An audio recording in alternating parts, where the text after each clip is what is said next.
The python and saw.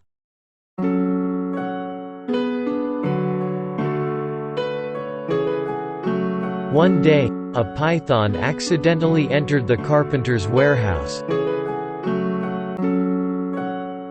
It landed in a corner with a saw and he got caught in its blade and was slightly hurt.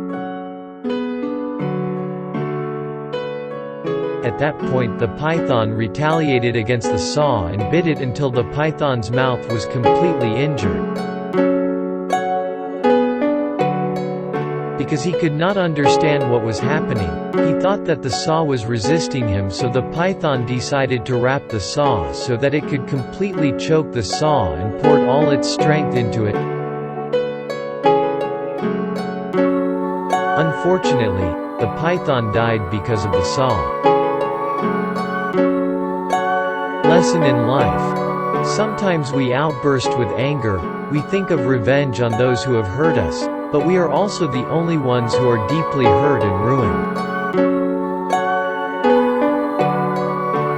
In our lives, it is even better to ignore situations that do not help in our progress. Do not blame those who are destroying us, they may only put us to our ruin if we send our anger out of the evil around us. Let love prevail in our hearts. Let us overcome hatred for our enemies. Remember that our Lord is always with us, who will protect us from any danger and whoever plots evil against us.